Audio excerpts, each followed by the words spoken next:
Welcome to the ఇన్ఫోవర్స్. మీకు కొత్త కథలు, గాఢమైన విషయాలు చెప్పే మా ఛానల్ కి స్వాగతం. ఈ రోజు మనం భారతీయ సంగీతంలో విప్లవం సృష్టించిన వ్యక్తి గురించి తెలుసుకుందాం, యో హనీ సింగ్. వారి జీవితంలో వచ్చిన విజయాలు, కష్టాలు, వివాదాలు మరియు వారి కంబ్యాక్ గురించి పూర్తి వివరంగా తెలుసుకుందాం. యో హనీ సింగ్ జీవితం అద్భుతమైన సంగీత ప్రయాణానికి నిదర్శనం. కానీ ఈ గ్లామర్ వెనుక ఉన్న కష్టాలు, ఆశలు మరియు ప్రేరణ గురించి తెలియాలంటే ఆయన చిన్నతనం నుండి తెలుసుకోవాలి. యో హనీ సింగ్ అసలు పేరు హీర్దేశ్ సింగ్. ఆయన 1983 మార్చి 15న పంజాబ్లోని హోషియార్పూర్ అనే చిన్న గ్రామంలో జన్మించారు. ఆయన తల్లిదండ్రులు సరబజీత్ సింగ్ మరియు భూపిందర్ కౌర్ కఠినమైన సిక్కు సంప్రదాయాలు కలిగిన మధ్యతరగతి కుటుంబం నుండి వచ్చారు. కుటుంబానికి సంబంధించిన విలువలు ఆయనపై చాలా ప్రభావం చూపాయి. హీర్దేశ్ చిన్నతనంలో నుంచే సంగీతం పట్ల ఉన్న ప్రేమను బయటపెట్టాడు. తల్లిదండ్రులు మతపరమైన భజన కార్యక్రమాల్లో పాల్గొనేవారు. చిన్నతనంలో ఆయన సిక్కు మత గుడిలో కీర్తనలు పాడుతూ బాగానే గుర్తింపు పొందారు.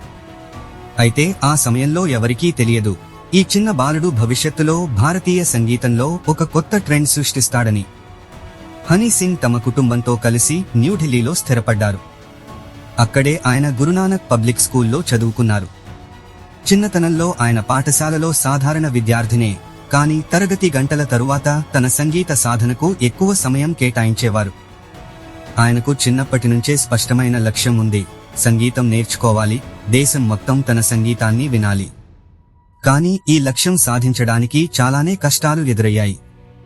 ఇంటర్నెట్లో చాలా మంది తప్పుడు కథలు చెబుతుంటారు, యో అనే పేరుకు అర్థం ఏమిటో అని. వాస్తవానికి ఆయన పేరుకు వెనుక ఉన్న కథ చాలా సింపుల్.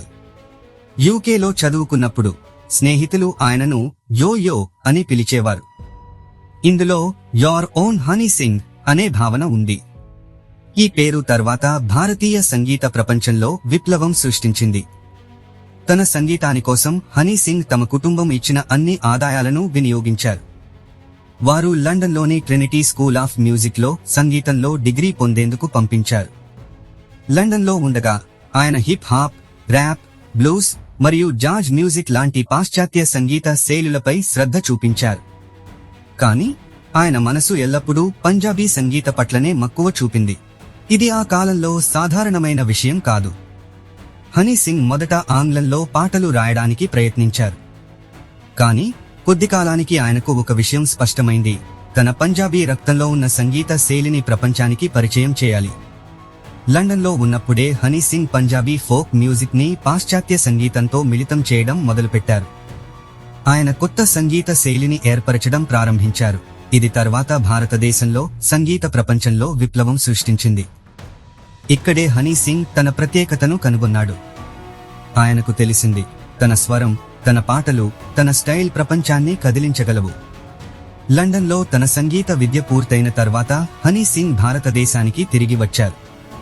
కానీ ఇండియాలో తనను ఎవరో గుర్తించాలనే ఆశతో కాకుండా తన సంగీతం ఓ కొత్త శైలిని తీసుకురావాలని నిర్ణయించుకున్నారు. 2005లో ఆయన తన తొలి ప్రాజెక్ట్లో పనిచేయడం ప్రారంభించారు. అప్పట్లో హనీ సింగ్ మ్యూజిక్ ప్రొడ్యూసర్గా పాటలను రికార్డు చేస్తూ తనదైన ముద్రను వేసే ప్రయత్నం చేశారు. అయితే అప్పటికే ఇండియన్ మ్యూజిక్ ఇండస్ట్రీలో పంజాబీ ఫోక్ మరియు బాలీవుడ్ మ్యూజిక్ హవా నడుస్తోంది. ర్యాప్, హిప్ హాప్ లాంటి శైలులు ఎక్కువగా వినిపించేవి కాదు. హనీ సింగ్ కు తొలి గుర్తింపు బ్లాసీ పాటతో వచ్చింది. ఈ పాట పంజాబీ యువతలో పాపులర్ అయింది. ఇది వినిపించిన పక్కనే స్పష్టమైంది, ఈ పాటలో ఏదో కొత్తదనం ఉంది. ఇదొక మార్పు. సాధారణంగా పాటల్లో వినిపించే పాత పద్ధతులను విస్మరించి హనీ సింగ్ పాటలకు వెస్టర్న్ బీట్లు జోడించారు. ఇదే ఆయనను ఇతర గాయకుల నుండి భిన్నంగా నిలబెట్టింది. హనీ సింగ్ కెరీర్లో మలుపు తిప్పిన ఆల్బమ్ ఇంటర్నేషనల్ విలేజర్. ఇది 2011లో విడుదలైంది. ఈ ఆల్బంలోని ప్రతి పాట యూత్లో ట్రెండ్ క్రియేట్ చేసింది. ముఖ్యంగా గబ్రూ పాట పంజాబ్తో పాటు దేశమంతా మారుమోగింది. గబ్రూ పాటలోని ఎలక్ట్రానిక్ బీట్, ఆకట్టుకునే lyrics, honey Singh signature style అన్నీ కలిసి ఆ పాటను సెన్సేషన్ గా మార్చాయి. ఈ ఆల్బమ్ ద్వారా హనీ సింగ్ పేరు ఇంటింటా తెలిసింది. ఆయన పాటలు పెళ్లిళ్లలో, పార్టీల్లో, క్లబ్బుల్లో ఆడడం మొదలయ్యాయి. పంజాబీలో తనకు వచ్చిన గుర్తింపు హనీ సింగ్ ను బాలీవుడ్ వరకు తీసుకువచ్చింది. హనీ సింగ్ మొదట బాలీవుడ్ సినిమాల కోసం అంగ్రేజీ బీట్ అనే పాటను రూపొందించారు. ఈ పాటను సైఫ్ అలీ ఖాన్ నటించిన కాక్టెయిల్ సినిమాలో ఉపయోగించారు. ఈ పాటను వినగానే యువతలో సంచలనం సృష్టించింది. అలాగే హనీ సింగ్ కు బాలీవుడ్లో మరిన్ని అవకాశాలు రావడం మొదలైంది. హనీ సింగ్ కు బాలీవుడ్ సినిమాల కోసం రికార్డ్ చేసిన పాటలు సూపర్ హిట్స్ అయ్యాయి. కొన్ని ముఖ్యమైన పాటలు blue eyes, lungi dance, party all night, sunny sunny, Desi Kalakaar, dope shot. ప్రతి పాట యువతను ఉర్రూతలూగించింది. పాటలు విడుదలైన కొద్ది గంటల్లోనే మిలియన్ల వ్యూస్ సాధించేవి. హనీ సింగ్ ద్వారా ర్యాప్ మ్యూజిక్ భారతీయ సంగీతంలో కొత్త శకాన్ని తెచ్చింది. బాలీవుడ్లో ఇంతకు ముందు ర్యాప్ మ్యూజిక్ కి అంత ప్రాధాన్యం ఇవ్వలేదు. కానీ హనీ సింగ్ ఈ శైలిని ప్రధానంగా తీసుకుని తన ప్రతి పాటలో జోడించారు. ఆయనే బాలీవుడ్ కు ర్యాప్ మ్యూజిక్ ని పరిచయం చేశారు. ఈ ప్రయాణం వల్ల హనీ సింగ్ కేవలం పంజాబ్, బాలీవుడ్ గాయకుడిగానే కాకుండా ఒక ఇంటర్నేషనల్ ఐకాన్ గా మారారు. యో హనీ సింగ్ జీవితంలోని ఒక ముఖ్యమైన భాగం అతని వ్యక్తిగత జీవితం. స్క్రీన్ మీద కనిపించే గ్లామర్ ప్రపంచానికి పక్కన స్క్రీన్ వెనుక హనీ సింగ్ జీవితంలో ఎన్నో సమస్యలు, సవాళ్లు మరియు ప్రేరణాత్మక సంఘటనలు ఉన్నాయి. ఈ పాటలో ఆయన కుటుంబం, జీవిత శైలి మరియు వ్యక్తిగత పోరాటాల గురించి తెలుసుకుందాం. హనీ సింగ్ ప్రేమ కథ కూడా అంతే ఆసక్తికరమైనది. ఆయన తన చిన్ననాటి స్నేహితురాలు శాలిని తల్వార్ని ప్రేమించి దాదాపు 20 సంవత్సరాల తర్వాత ఆమెను వివాహం చేసుకున్నారు. 2011లో హనీ సింగ్ పెద్దగా ఎవరికీ తెలియకుండానే ఒక ప్రైవేట్ వేడుకలో శాలిని తల్వార్ను పెళ్లి చేసుకున్నారు. కానీ ఈ విషయం ఫ్యాన్స్ కి, మీడియాకి చాలా కాలం తరువాత తెలిసింది. శాలిని తల్వార్ గురించి చాలా మందికి పెద్దగా తెలియదు.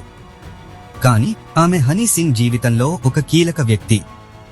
ఆమె ఆయనను జీవితంలో ఎదురయ్యే ప్రతి కష్టాన్ని అధిగమించేందుకు అండగా నిలిచింది. వారి ప్రేమ కథ నిజంగా ఓ సినిమాకు తగ్గదనిపిస్తుంది. ఇక హనీ సింగ్ లైఫ్ స్టైల్ గురించి చెప్పాలంటే ఆయన జీవితం నిజంగా విలాసవంతమైనది. తన సంగీత ప్రయాణం ద్వారా వందల కోట్ల రూపాయలు సంపాదించిన హనీ సింగ్ ఎన్నో విలువైన వసతులను, కార్లను, ఆభరణాలను కలిగి ఉన్నారు. హనీ సింగ్ ఢిల్లీలోని తన విలాసవంతమైన ఇంటిలో నివసిస్తున్నారు. ఈ ఇల్లు ఒక మోడరన్ విల్లా స్టైల్లో నిర్మించబడింది. ఇంట్లో home studio, gym, swimming pool మరియు ప్రైవేట్ థియేటర్ కూడా ఉన్నాయి. హనీ సింగ్ కి కార్లపై చాలా ఇష్టం. ఆయనకు పలు విలువైన కార్లు ఉన్నాయి. ఆయన గ్యారేజ్లో ఉన్న ముఖ్యమైన కార్లు Audi R8 V10, Rolls Royce Phantom, BMW 5 series, Jaguar XF, Mercedes Benz GL class. అయితే హనీ సింగ్ సొంత మాటల్లో, నాకు ఇన్ని లగ్జరీలు ఉన్నప్పటికీ నా జీవితంలోని నిజమైన ధనం నా కుటుంబం మరియు అభిమానులు. హనీ సింగ్ కేవలం సంగీతంలోనే కాకుండా ఫ్యాషన్లో కూడా ఒక ట్రెండ్ సెట్టర్. ఆయన స్టైల్ యువతలో విపరీతమైన క్రేజ్ సంపాదించింది. వైరల్ పాటలు, గ్లాసెస్, గోల్డ్ చైన్లు మరియు stylish outfits Honey Singh style సిగ్నేచర్గా మారాయి. ఆయన పాటల్లో కనిపించే ప్రతి అవుట్ఫిట్ యువత ఫ్యాషన్కు ప్రభావం చూపింది. అయితే హనీ సింగ్ జీవితంలో ప్రతిదీ సాఫీగా జరగలేదు. 2014 వరకు ఆయన సక్సెస్ఫుల్ కెరీర్ కొనసాగించినప్పటికీ అకస్మాత్తుగా ఆయన ప్రొఫెషనల్ లైఫ్ నుంచి అదృశ్యమయ్యారు. ఆ సమయంలో మీడియా హనీ సింగ్ కోసం ఎదురుచూస్తూ ఒకే ప్రశ్న అడిగింది, వేర్ ఈజ్ యో హనీ సింగ్? ఆ సమయంలో అనేక రకాల పుకార్లు పుట్టుకొచ్చాయి. కొందరు అన్నారు ఆయనకు మద్యపానం అలవాటు అయిందని, మరికొందరు ఆయనకు డిప్రెషన్ అని అన్నారు. కానీ 2016లో హనీ సింగ్ తన ఆరోగ్య పరిస్థితి గురించి ఓపెన్ గా మాట్లాడారు. హనీ సింగ్ మాటల్లో, I was suffering from bipolar disorder for almost 18 months. I was also battling alcoholism. I lost myself. I was on the verge of giving up. Bipolar disorder అంటే ఒక మానసిక ఆరోగ్య సమస్య. ఇది వ్యక్తిలో మూడ్ స్వింగ్లను కలిగిస్తుంది. ఎప్పుడూ ఆనందంగా ఉంటే కొన్నిసార్లు తీవ్రమైన డిప్రెషన్లోకి వెళ్లిపోతారు. హనీ సింగ్ తాను ఎదుర్కొన్న ఆ కాలాన్ని గుర్తు చేసుకుంటూ చెబుతూ, I completely disconnected from the world. I stopped making music. I stayed at home for months, battling my own demons. అయితే ఆ సమయంలో హనీ సింగ్ పక్కన ఉండి ఆయనను మళ్లీ నిలబెట్టిన వ్యక్తి ఆయన భార్య శాలిని తల్వార్. శాలిని తమ వ్యక్తిగత జీవితంలో ఎదురైన కష్టాలను బయటకు చెప్పకుండా హనీ సింగ్ ను మానసికంగా ధైర్యం చెప్పింది. ఆమెకు ధన్యవాదాలు తెలుపుతూ హనీ సింగ్ ఓ ఇంటర్వ్యూలో అన్నారు, my wife saved my life. ఆ సమయంలో సోషల్ మీడియాలో హనీ సింగ్ పై రకరకాల పుకార్లు చక్కర్లు కొట్టాయి. కొన్ని పుకార్లు ఆయన సంగీతాన్ని నెగటివ్ గా చూపించాయి. కొందరు ఆయన్ను ట్రోల్ చేశారు కూడా. హనీ సింగ్ ఎదురు చూపిన మొదటి పెద్ద వివాదం मै हूं బలాత్కారి అనే పాటకు సంబంధించింది. 2013లో ఈ పాట వైరల్ అయ్యింది. ఈ పాటలో మహిళలను అగౌరవపరిచే లిరిక్స్ ఉన్నాయి అని ఆరోపణలు వచ్చాయి. ఈ పాటపై బహిరంగంగా పెద్ద ఎత్తున నిరసనలు జరిగాయి. మహిళా సంఘాలు, సామాజిక కార్యకర్తలు మరియు మీడియా హనీ సింగ్ పై విమర్శల వర్షం కురిపించారు. అయితే హనీ సింగ్ ఈ పాటను తాను రాయలేదని, తాను పాడలేదని స్పష్టం చేశారు. That is not my song. People are using my name to spread hate అని హనీ సింగ్ చెప్పడం జరిగింది. ఇది హనీ సింగ్ కెరీర్లో మొదటి పెద్ద వివాదం. ఈ వివాదం కారణంగా ఆయన రాత్రికి రాత్రే నెగటివ్ పబ్లిసిటీకి గురయ్యారు. 2014లో బాలీవుడ్లో విడుదలైన బాస్ సినిమాలోని పార్టీ ఆల్ నైట్ పాట కూడా వివాదంలో చిక్కుకుంది. ఈ పాటలో కొన్ని అశ్లీలమైన లిరిక్స్ ఉన్నాయని కొందరు విమర్శించారు. ఢిల్లీ హైపోకో అనే లైన్పై అభ్యంతరాలు వ్యక్తమయ్యాయి. ఆ సమయంలో పాటలపై సెన్సార్ బోర్డు చాలా కఠినమైన పద్ధతులను పాటించేది. డైలాగ్ రివిజన్ కమిటీ ఈ పాటలో కొన్ని లిరిక్స్ మార్చాలని ఆదేశించింది. అయితే హనీ సింగ్ తన పాటలు యువతను టార్గెట్ చేస్తాయని, ఎలాంటి అభ్యంతరాలు లేకుండా పాటలు రికార్డ్ చేస్తామని తెలిపారు. Iconic song lungi dance Shahrukh Khan హీరోగా నటించిన చెన్నై ఎక్స్ప్రెస్ లో విడుదలైంది. ఈ పాట భారీ హిట్ అయినప్పటికీ కొన్ని సాంస్కృతిక సంఘాలు ఈ పాటను సౌత్ ఇండియన్ కల్చర్ని కించపరుస్తోంది అని ఆరోపించాయి. అయితే షారుఖ్ ఖాన్ స్వయంగా హనీ సింగ్ ని పిలిచి ఈ పాట పాడమని కోరినట్లు చెప్పారు. ఈ వివాదంపై హనీ సింగ్ వ్యాఖ్యానిస్తూ, I did this song as a tribute to Rajinikanth sir అని చెప్పారు. హనీ సింగ్ పంజాబీ పాటలు చాలా హిట్ అయినప్పటికీ వాటిపై విమర్శలు కూడా వచ్చాయి. కొన్ని పాటల్లో మహిళలను అగౌరవపరిచేలా లిరిక్స్ ఉన్నాయి అని పంజాబీ సామాజిక సంస్థలు ఆరోపించాయి. అత్యంత వివాదాస్పదమైన పాటలు brown Rang, dope shot, Choot volume 1. ఈ పాటలు పెద్ద ఎత్తున యువతను ఆకట్టుకున్నప్పటికీ పాటలపై వచ్చిన విమర్శలు హనీ సింగ్ పర్సనల్ ఇమేజ్ పై తీవ్ర ప్రభావం చూపాయి. ఈ వివాదాలు హనీ సింగ్ మానసిక ఆరోగ్యంపై చాలా ప్రభావం చూపాయి. 2014లో ఆయన బాలీవుడ్ నుంచి పూర్తిగా అదృశ్యమయ్యారు. చాలా మంది అనుమానించారు, is this the end of yo Honey Singh?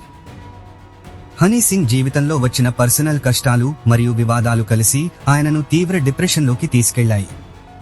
అయితే ఆయన తన కుటుంబ సహకారంతో మళ్లీ తిరిగి నిలబడ్డారు. హనీ సింగ్ జీవితం వివాదాలతో నిండిపోయింది అని చెప్పాలి.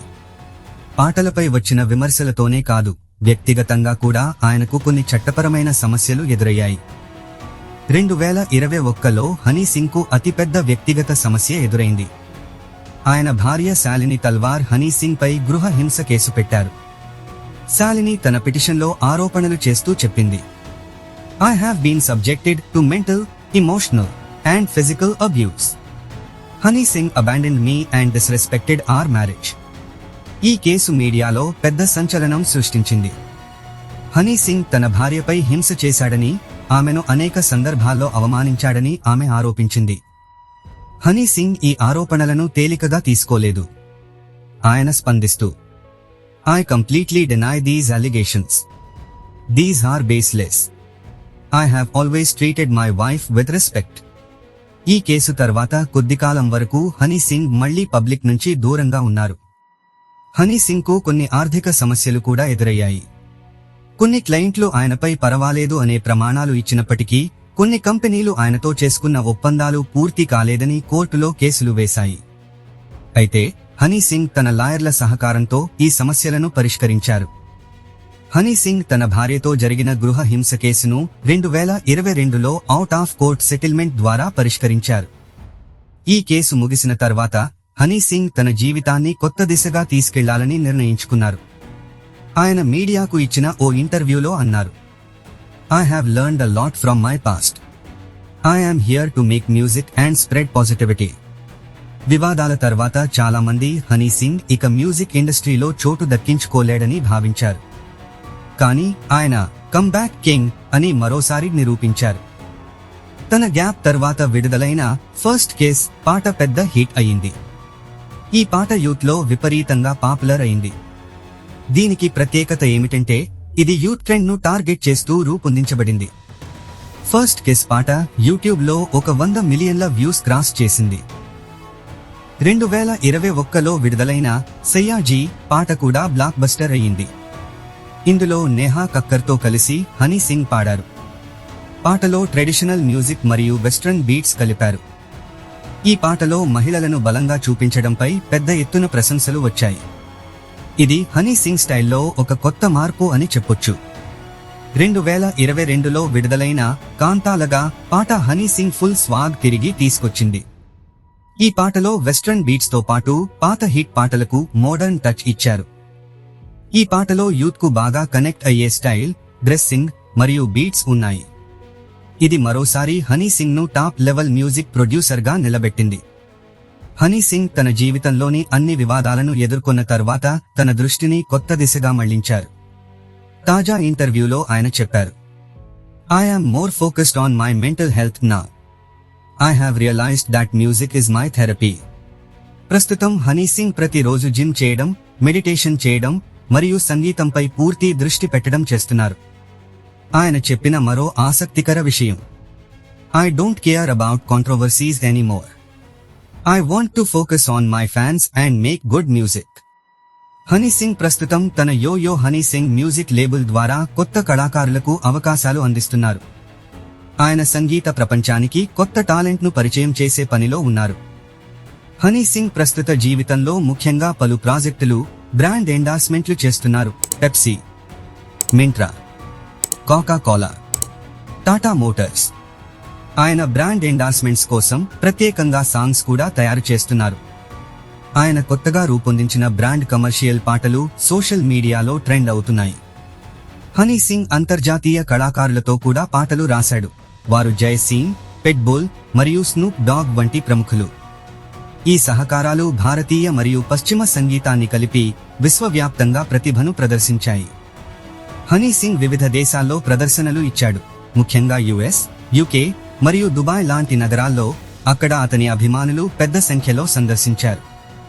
ఆయన సంగీతం యువత యొక్క ఆశలు, పోరాటాలు మరియు కలల్ని ప్రతిబింబిస్తుంది.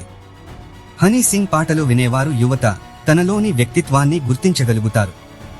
వ్యక్తిగత జీవితంలో వచ్చిన ఇబ్బందులు, ఆరోగ్య సమస్యలు మరియు వివాదాలు అయినప్పటికీ హనీ సింగ్ తనను తిరిగి సమర్థంగా పరివర్తన చేస్తూ సంగీతంలో కొత్త మార్గాలను పరిశీలిస్తూనే ఉన్నారు. యో హనీ సింగ్ అనే పేరు ఎప్పటికీ ప్రత్యేకంగా నిలుస్తుంది. జీవితంలో ఎదురైన ప్రతి కష్టాన్ని ఎదుర్కొని మళ్లీ సంగీత ప్రపంచంలో తన స్థానాన్ని దక్కించుకున్నారు.